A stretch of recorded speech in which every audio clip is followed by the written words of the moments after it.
अस्सलाम वालेकुम बच्चों, मैं हूँ आपका math teacher professor Ishtiyaq Joshi. आज जो है बेटा हमने चैप्टर नंबर 7 स्टार्ट करना है। चैप्टर नंबर 7 का टाइटल हमारे पास है परमुटेशन एंड कम्बिनेशन। बेटे चैप्टर में सबसे पहले हम कंसेप्ट सीखेंगे फैक्टोरियल का।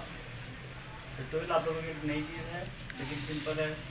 डेफिनेशन क्या है बेटा इसकी डेफिनेशन है it is the product of first and natural number. जैसे मैं कहता हूँ set of first 5 natural number, मतलब कि पहले 5 नंबर्स का जो नेचुरल नंबर का जो सेट है वो, उसी तरह मैंने फर्स्ट n नंबर्स ले लिए, उनकी जो प्रोडक्ट है फर्स्ट n नेचुरल नंबर की प्रोडक्ट जो है बेटा वो क्या कहलाएगी, फैक्टोरियल कहलाएगी। इसको रिप्रेजेंट कैसे करते हैं? It is represented by the, ये दो सिंबल्स हैं बेटा इसको रिप्रेजेंट करने का, ये भी n फैक्टोरियल और ये भी क्या है n फैक्टोरियल। कुछ ऑथर ये यूज़ करते हैं, कुछ ये, तो दोनों आप जो भी चाहे कर सकते हैं। उसके बाद इसकी मैथमेटिकल फॉर्म अगर देखें तो वो बनती है n factorial is equal to n into n minus 1 n minus 2 n minus 3, मतलब कि n उससे पीछे वाला, उससे पीछे वाला नंबर, उससे पीछे वाला, इन सब की प्रोडक्ट, तो ये बनता है हमारे पास n फैक्टोरियल। फॉर एग्जांपल मेरे पास एक नंबर है 5 फैक्टोरियल। इसका मतलब ये है कि फर्स्ट 5 जो नेचुरल नंबर है उसकी प्रोडक्ट। मतलब क्या हुआ, मेरे पास नंबर 5, फर्स्ट 5 कौन से थे? 5 होता है, फिर 4 होता है, 3, 2 और 1। ये फर्स्ट 5 मेरे पास नेचुरल नंबर्स हैं, इनकी हम प्रोडक्ट ले लेते हैं। तो डेफिनेशन से था the product of first n natural numbers, अब चूंकि 5 है तो product of first 5 natural numbers, इनकी प्रोडक्ट लें तो 5 20, 20 और 3 60, 60 और 120, तो ये हमारे पास आ गया बेटा 120। तो हम कह सकते हैं कि 5 फैक्टोरियल हमारे पास क्या है बेटा, 120 है। इसी तरह अगर 6 फैक्टोरियल फाइंड आउट करना हो तो 6 फैक्टोरियल के लिए क्या होगा, the first 6 product of first 6 natural number. तो वो देखिए 6 है, फिर 5 होता है, फिर 4, फिर 3, फिर 2 और ये 1। तो फर्स्ट 6 मैंने क्या लिखे हैं, नेचुरल नंबर्स लिखे हैं। इनकी प्रोडक्ट ले लेते हैं। तो इनकी प्रोडक्ट जो है बेटा वो बनेगी 30, 120, 120 ज़रा 3, 360, 30, 8, 2, 720। तो 6 फैक्टोरियल हमारे पास बेटा कितना आ गया, 720 आ गया। तो ये बेसिकली कंसेप्ट है हमारे पास किसका जी, फैक्टोरियल का। फैक्टोरियल क्या है, दोबारा सुन लें, it is the product of first n natural numbers. अच्छा बेटा नेचुरल नंबर की बात कर रहा हूँ, यहाँ पे ये पॉइंट बड़ा अच्छा समझने वाला है, इसको देखिएगा। मैंने बात की फर्स्ट n नेचुरल नंबर्स, अब मेरे पास है -6 और इसका अगर फैक्टोरियल फाइंड आउट करूँ तो हम अगर डेफिनेशन देखें तो मेरा ख्याल बनना ये चाहिए था कि -6 multiply by -5 multiply by -4 so on multiply by -1, ये होना चाहिए था, लेकिन ऐसा नहीं होगा। ये जो है हमारे पास अनडिफाइंड होता है। क्योंकि बेटा उसमें डेफिनेशन में उसने कहा कि नेचुरल नंबर्स की प्रोडक्ट, तो -6 नेचुरल नंबर नहीं है बल्कि ये इंटीजर्स में आ जाता है। तो -6 का जो फैक्टोरियल है वो अनडिफाइंड होता है। कंडीशन ये है कि फैक्टोरियल जो है वो बेटा किस पे वैलिड होता है, ये वेरीफाई कर रहा है किसको, नेचुरल नंबर्स को, जबकि -6 जो है ये नेचुरल नंबर नहीं है, तो इसलिए -6 का फैक्टोरियल डिफाइंड नहीं होगा। ठीक इसी तरह मेरे पास एक नंबर है, सपोज कर लें 2.5, इसका फैक्टोरियल, तो ये भी बेटा क्या होगा, अनडिफाइंड होगा। क्यों? क्योंकि 2.5 is not a natural number. तो ये नेचुरल नंबर ना होने की वजह से इस पे फैक्टोरियल क्या है, अनडिफाइंड है। तो फैक्टोरियल डिफाइंड सिर्फ किस पे है, नेचुरल नंबर्स पे। फैक्टोरियल डिफाइंड जो है वो सिर्फ किस पे बेटा, नेचुरल नंबर्स पे डिफाइंड है, उसके अलावा ये किसी नंबर पे डिफाइंड नहीं है जी बेटा। अब नेक्स्ट एक और एग्जांपल देखते हैं। हमारे पास एक नंबर है 0 फैक्टोरियल, ये डिफाइंड होता है, इसका आंसर आता है 1। लेकिन मैं अभी बात कर चुका हूँ कि फैक्टोरियल जो है वो वैलिड होता है किन पे, नेचुरल नंबर्स पे। तो 0 तो एक नेचुरल नंबर नहीं है, लेकिन फिर भी इसका फैक्टोरियल जो है वो डिफाइंड है। तो एक्सेप्शनल केस हमारे पास आ गया। पहले मैंने कहा कि फैक्टोरियल जो है वो वैलिड है या वेरीफाई करता है सिर्फ नेचुरल नंबर्स को, लेकिन यहाँ पे मैं 0 फैक्टोरियल लेता हूँ तो ये डिफाइंड है। इसका मतलब है कि 0 तो नेचुरल नंबर नहीं है, लेकिन फिर भी ये डिफाइंड है, तो ये हमारे पास एक्सेप्शनल केस आ गया। इसका प्रूफ भी है। प्रूफ हमारे पास देखिएगा बेटा, सपोज कर लें n फैक्टोरियल इक्वल होता है किसके, n into n minus 1। Factorial यहाँ पे लगा के स्टॉप कर देता हूँ। अब यहाँ पे पुट कर ले n is equal to 1। Put हमने क्या कर लिया बेटा, n इज इक्वल टू 1, तो n की जगह पे 1 लगा दें, तो 1 factorial is equal to 1 into 1 minus 1 factorial. तो ये बेटा 1 फैक्टोरियल 1 होता है, तो 1 इंटू 1 माइनस 1, तो ये 0 फैक्टोरियल बन गया। 1 इंटू 0, तो बेटा ये 0 आ गया, 0 फैक्टोरियल, ये इक्वल किसके आ गया, 1 के। तो यहाँ से हमारे पास ये प्रूफ आ गया कि 0 फैक्टोरियल जो है वो किसके इक्वल होता है, 1 के इक्वल होता है। ये एक्सेप्शनल केस है, जीरो नेचुरल नंबर नहीं है, जीरो हमारे पास होल नंबर में आता है या फिर ये सेट ऑफ इंटीजर्स में भी आ रहा होता है। तो ये ना तो नेचुरल नंबर है बल्कि ये क्या है, सेट ऑफ होल नंबर, ये सेट ऑफ इंटीजर्स में आ रहा है, लेकिन फिर भी इसका जो फैक्टोरियल है वो डिफाइंड है। तो इसलिए हम कह सकते हैं कि जीरो एक एक्सेप्शनल केस हमारे पास ऐसा मौजूद है कि जिसका फैक्टोरियल डिफाइंड होता है लेकिन वो नेचुरल नंबर नहीं होता। जी बेटा, अब हम जो है एक्सरसाइज स्टार्ट करते हैं 7.1। इस 7.1 का क्वेश्चन नंबर 1 का 6 पार्ट करने से पहले कुछ बातें समझाना चाह रहा हूँ, उसकी तरफ आते हैं फिर क्वेश्चन की तरफ आएंगे। बेटा मेरे पास लिखा हुआ है 6 फैक्टोरियल, इसके बारे में मैं बता चुका हूँ। The product of 6 natural number, मतलब कि 6, 5, 4, 3, 2, 1। तो ये पहले 6 नेचुरल नंबर का सेट है, ये नेचुरल नंबर्स हैं, सेट नहीं है सॉरी, सेट जो ब्रैकेट के बाद लिखेंगे। तो ये मेरे पास फर्स्ट 6 नेचुरल नंबर है, इनकी हम प्रोडक्ट लेते हैं। प्रोडक्ट ली तो बेटा ये मेरे पास प्रोडक्ट आ गई। 6 फैक्टोरियल को मैं ये लिख सकता हूँ 6 multiply 5 multiply by 4 multiply by 3 multiply by 2 और मल्टीप्लाई बाय 1। इसी तरह अगर मैं 5 फैक्टोरियल लिखूं तो 5 फैक्टोरियल क्या बनेगा बेटा, 5 मतलब कि the product of first 5 natural number, वो कौन से होते हैं, 5 होता है, 4 होता है, 3, 2 और फिर 1, तो इनकी प्रोडक्ट। उसके बाद एक नंबर में ले लेता हूँ 4 फैक्टोरियल, इसका मतलब है the product of first 4 natural numbers. तो 4 multiply by 3 multiply by 2 multiply by 1। अब बेटा देखिएगा ये जो 6 फैक्टोरियल है, 6 के अलावा अगर ये नंबर देखूं तो ये क्या है, 5, 4, 3, 2, 1 है, और जबकि ये किसके इक्वल है, 5 फैक्टोरियल के। तो इन तमाम नंबर्स को अगर मैं ब्रेक लगाना चाहूँ यहाँ पे, तो इस नंबर के आगे क्या लगा सकता हूँ, 5 फैक्टोरियल लगा सकता हूँ, क्योंकि 5 फैक्टोरियल इक्वल है 5 multiply 4 multiply by 3 multiply by 2 multiply 1। तो इस सवाल में भी यही वैल्यूज आ रही थी। मतलब क्या, देखिएगा जरा, 6 के बाद 5, 4, 3, 2 और 1 है। मैंने कहा कि मैं इस सारे नंबर की जगह पे यहाँ तक क्या लगा सकता हूँ बेटा, 5 फैक्टोरियल लगा सकता हूँ। तो मतलब ये बन जाएगा 6 मल्टीप्लाई बाय 5 फैक्टोरियल।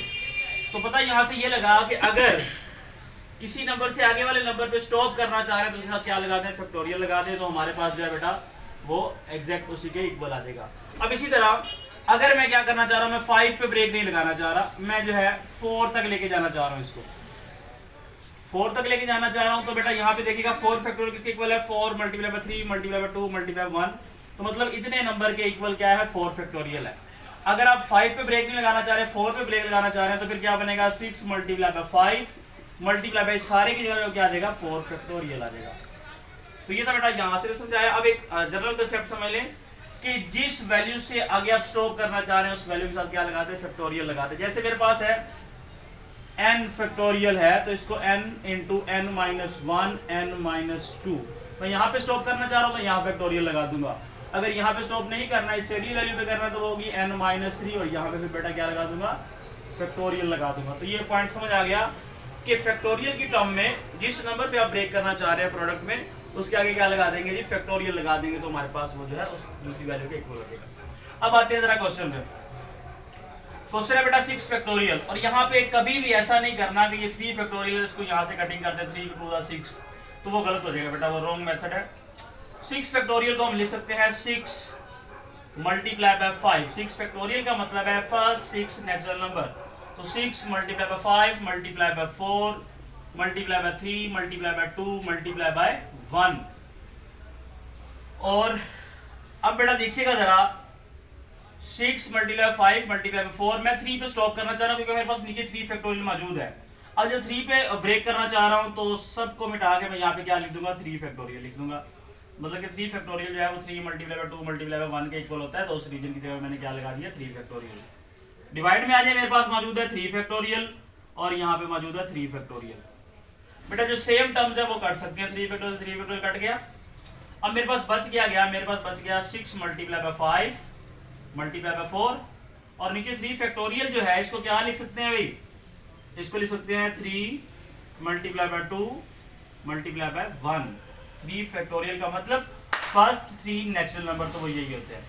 अब बेटा देखिए कटिंग होती तो कटिंग करते, 3 1 3 3 2 6 2 1 2 2 2 4। ऊपर क्या बच गया बेटा, 2 5 10 10 2 20, और नीचे क्या बच गया 1 1 को लिखने की जरूरत नहीं है। तो ये हमारे पास क्या आ गया बेटा, उसका आंसर आ गया। क्वेश्चन नंबर 1 का 7th पार्ट अब देखते हैं। बिल्कुल पहले जैसा ही है, 8 फैक्टोरियल दिया है, नीचे 4 फैक्टोरियल इंटू 2 फैक्टोरियल है।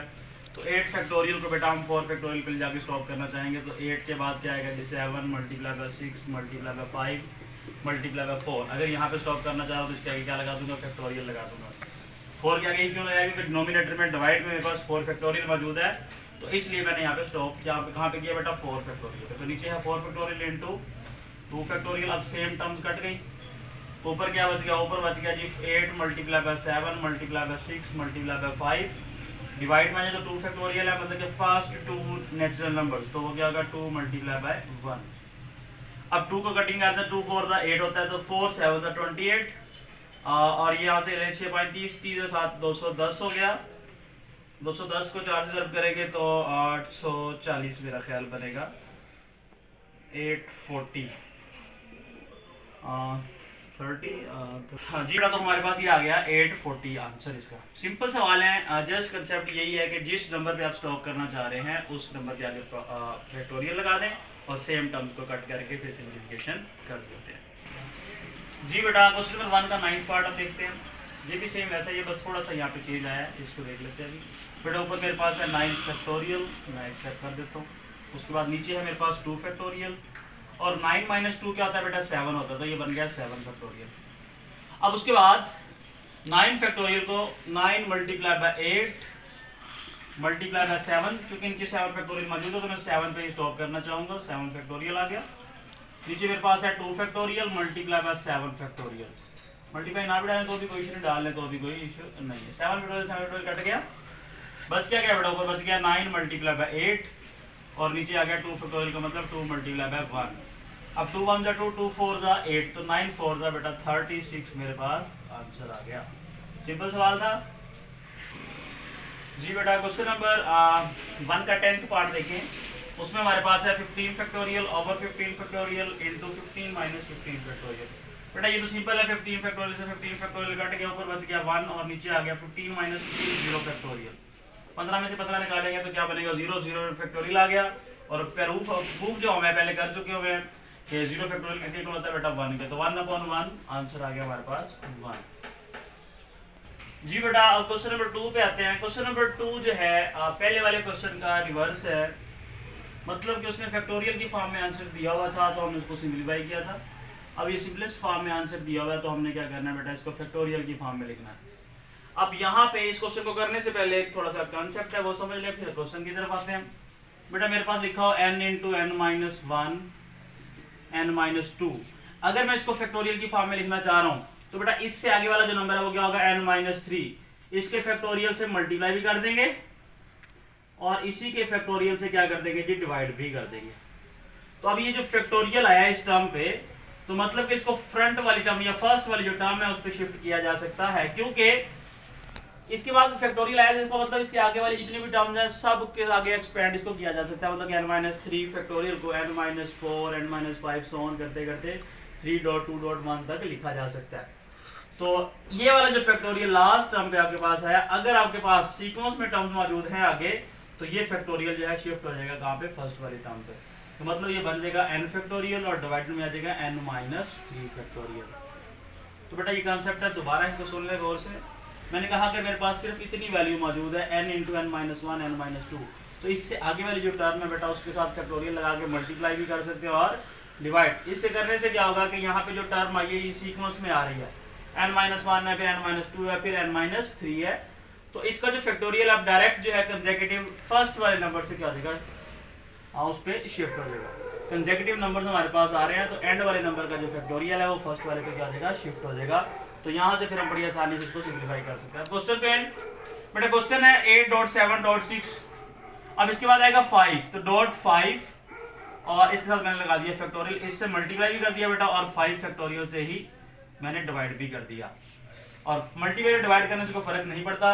अब मैंने कहा कि अगर ये कंसेक्यूटिव नंबर है, देखिए 8 के बाद 7 आ रहा है, 7 के बाद 6 आ रहा है, 6 के बाद 5, तो ये कंसेक्यूटिव नंबर है। तो इस 5 का जो फैक्टोरियल है ये शिफ्ट हो जाएगा किस पे बेटा, फर्स्ट वाले नंबर पे। तो ये मेरे पास आ जाएगा 8 फैक्टोरियल। अब 1.2.3, तो ये फर्स्ट 3 नेचुरल नंबर हैं। ये फर्स्ट 3 क्या है बेटा, नेचुरल नंबर। तो इसको मैं फैक्टोरियल की फॉर्म में लिखूंगा तो ये क्या बनेगा, 3 फैक्टोरियल। और ये क्या है बेटा, 5 फैक्टोरियल। तो ये मेरे पास जो है आंसर आ गया किसकी फॉर्म में बेटा, फैक्टोरियल की फॉर्म में। जी बेटा ये क्वेश्चन नंबर 2 का हमारे पास है ये बेटा क्वेश्चन नंबर 2 का 6th पार्ट देखें ज़रा। इसमें लिखा हुआ है 52.51.50.49, मतलब कि कंसेक्यूटिव नंबर्स हैं। आपको मैंने बताया था कि अगर कंसेक्यूटिव नंबर्स हों तो 49 के बाद जो नंबर आता है 48 आता है, उसके फैक्टोरियल से मल्टीप्लाई भी कर देते हैं और 48 के फैक्टोरियल से हम क्या कर देते हैं बेटा, डिवाइड भी कर देते हैं। यहाँ पे बाहर लिख भी सकते हैं multiply and divide by 48 factorials, ठीक है। उसके बाद मैंने बताया था कि अगर कंसेक्यूटिव नंबर है तो लास्ट वाले नंबर के साथ जो फैक्टोरियल है ये डायरेक्ट शिफ्ट हो जाएगा फर्स्ट वाले नंबर पे, तो ये बन जाएगा 52 फैक्टोरियल। डिवाइड में आ जाए तो ये 4.3.2.1 लिखा हुआ है, तो मतलब कि फर्स्ट 4 नेचुरल नंबर्स की प्रोडक्ट है, तो इसको हम फिर 4 फैक्टोरियल लिख सकते हैं। और ये मेरे पास आ गया बेटा कितना जी, 48 फैक्टोरियल। तो ये मेरे पास आंसर आ गया किसकी फॉर्म में, फैक्टोरियल की फॉर्म में। जी बेटा क्वेश्चन नंबर 2 का नेक्स्ट पार्ट है, मेरा ख्याल 7th पार्ट है, या देख लेते हैं इसको। 8 जी बेटा 8th पार्ट है क्वेश्चन नंबर 2 का। 8th पार्ट में क्या कहता है, n+2 into n+1 into n। बेटा ये भी कंसेक्यूटिव नंबर है, कैसे हैं वो सुन लें ज़रा।